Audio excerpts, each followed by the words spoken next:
यानंतर भगवानरावजी कांबळे हे आपलं मनोगत व्यक्त करतील. सर्वप्रथम जय भीम, जय शिवराय, जय जवान, जय किसान. आष्टी शहरामध्ये कालपासून बँक ऑफ महाराष्ट्राच्या गलथान कारभाराच्या विरोधामध्ये शेतकऱ्यांनी मिळून आमरण उपोषण चालू केलेलं आहे.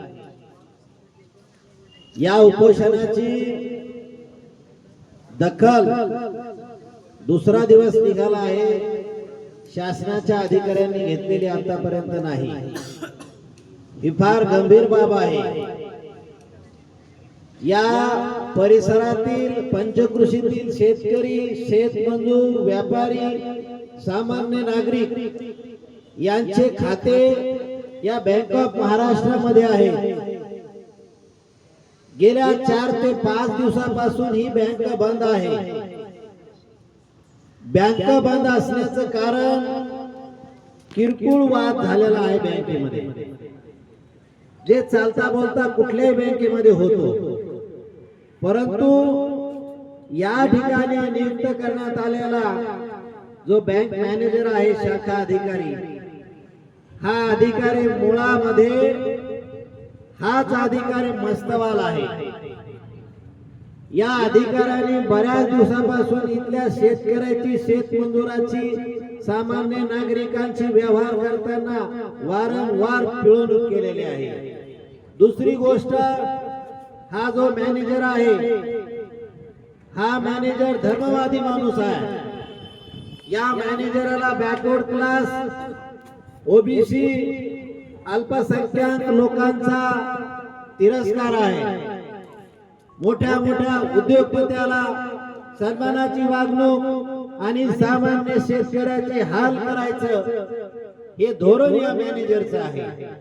या धोरणाला कंटाळून इथला शेतकरी, शेतमजूर, व्यापारी हा अत्यंत त्रस्त झालेला आहे. अनेक दिवसापासून वारंवार या गोष्टीच्या तक्रारी प्रत्येक शेतकऱ्याने आपापल्या पक्षांकडे, आपापल्या नेत्यांकडे केल्या, परंतु कोणत्याही कार्यकर्त्याची हिंमत झाली नाही की शेतकऱ्याच्या बाजूने उभा राहावं. इथल्या शेतकऱ्याला न्याय मिळाला पाहिजे, याच्यासाठी आपण लढलं पाहिजे. परंतु ही बाब आपल्या परिसरातील कर्तव्यदक्ष कार्यकर्ते सन्मान्य तुकारामजी आबा सोळंके आणि त्यांचे सर्व सहकारी व आमच्यापर्यंत पोहोचली.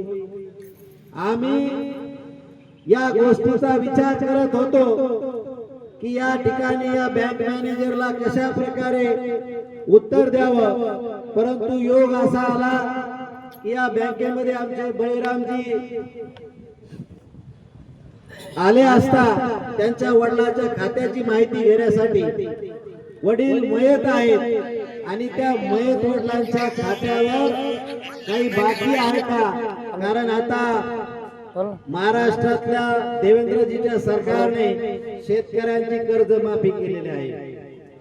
इथल्या शेतकऱ्याला दिलासा दिलेला आहे, आधार दिलेला आहे आणि त्या शेतकऱ्याला मदत करण्यासाठी या भारतीय जनता पक्षाच्या सरकारने फार मोठी पहिल्यांदा महाराष्ट्रातली कर्जमाफी केलेली आहे. व या कर्जमाफीचा लाभ या पंचकृषीतील शेतकऱ्याला मिळाला पाहिजे. आणि तीच कर्जमाफी माझ्या वडिलांची झाली का हे तपासण्यासाठी आलेले शेतकरी त्या बँक मॅनेजरला विचारतात की साहेब, माझ्या वडिलांची कर्जमाफी झाली का? मला माझ्या वडिलांचं खातं चेक करून सांगा. परंतु हा मस्तवाल अधिकारी एक शब्दही न ऐकता आमचे गरीब शेतकरी बळीरामजी यांना बँकेतून हाकलून देण्याचं काम करतोय. या शेतकऱ्यावर खरोखर अन्याय झालेला आहे. ही बाब इथल्या काही सामान्य शेतकऱ्यांच्या लक्षात आली. मग त्यामध्ये आष्टीतील शेतकरी बांधव आहेत, पंचकृषीतील शेतकरी बांधव आहेत, या सर्वांनी मिळून बँकेमध्ये धाव घेतली आणि मॅनेजरला साध्या भाषेत विचारणा केली की अरे बाबा, या शेतकऱ्याचं मरण झालेलं आहे, हा शेतकरी जगाचा पोशिंदा आहे आणि हा शेतकरी त्यांचा मुलगा आपल्या बँकेमध्ये आपल्या वडिलांच्या खात्याची तपासणी करण्यासाठी आला आहे, आपण यांना योग्य माहिती दिली पाहिजे. परंतु आपण या शेतकऱ्याची हीन वागणूक दिली. नेमका प्रकार काय आहे?